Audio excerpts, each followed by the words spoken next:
Bonjour mesdames. Fadila Harar, vous êtes Sales Manager chez ETS Global. Vous, Liana Berkowitz, vous êtes en charge des relations académiques pour le TOEFL, chez ETS Global toujours. On est donc là pour parler du TOEFL et du TOEIC. Mais première question, quelle est la différence entre ces deux tests? Je pense que la principale différence entre les deux tests, c'est le contenu. Donc le TOEIC sera sur un contenu d'anglais professionnel général et le TOEFL sur un contenu d'anglais académique, exclusivement académique. Et alors concrètement, comment se déroulent ces tests? On va les prendre dans l'ordre. Par exemple, le TOEFL d'abord. Comment ça se passe? Le TOEFL se déroule sur 3 heures. Pendant lesquelles les étudiants vont s'exercer sur des parties d'anglais compréhension écrite, compréhension orale, une petite pause et ensuite l'expression écrite et l'expression orale. Ces 4 parties-là sont indissociables, donc les étudiants vont les passer toujours dans le même ordre, selon la même procédure.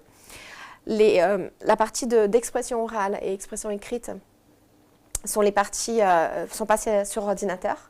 Donc, il n'y a pas de jury. Donc, les étudiants auront des questions qui vont s'afficher. Ils vont écouter des conférences, ils vont lire des articles et ils vont devoir répondre à des questions par rapport à ce qu'ils auront entendu et écouté.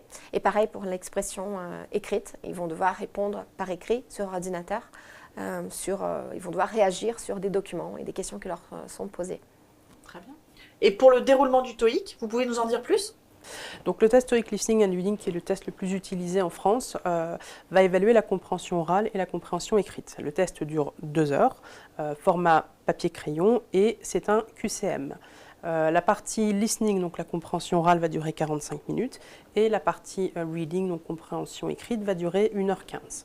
Le candidat va avoir différents types de questions sur chacune des deux parties, des descriptifs de photos, des dialogues qu'il va entendre pour la partie listening, et pour la partie reading, il aura soit des phrases à trous à compléter, soit des textes à trous à compléter.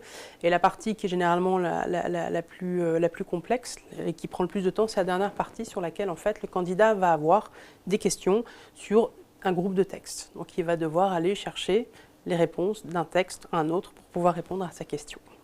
Est-ce qu'il y a un moyen de se préparer efficacement à ces tests, que ce soit donc le TOEFL ou le TOEIC? Le TOEFL ne teste pas simplement la capacité de parler anglais dans un contexte colloquial. Comme on avait dit, c'est l'anglais dans le contexte académique. Donc on teste tout un tas d'aptitudes cognitives, comme par exemple l'esprit de synthèse ou l'enchaînement d'idées, la justification d'idées, donc trouver ce qui est important sur un texte ou sur un discours par rapport à ce qui est secondaire.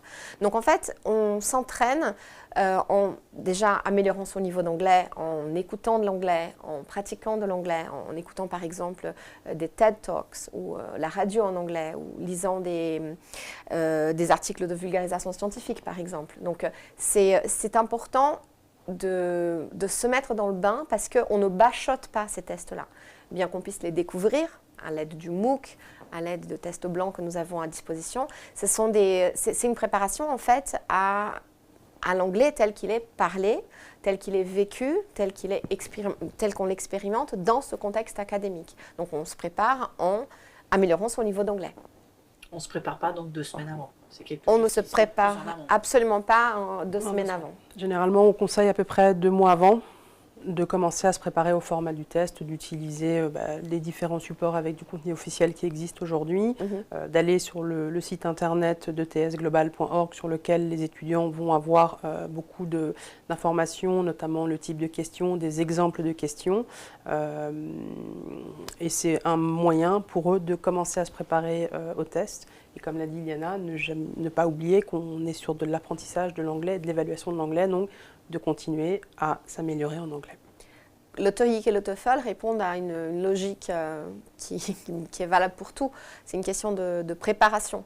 Il faut se préparer, il faut s'inscrire en avance, il faut se documenter. On ne s'inscrit pas à la dernière minute, on le passe pas à la dernière minute, on n'improvise pas si on veut avoir un score qui reflète vraiment son niveau. Merci beaucoup pour ces éclairages.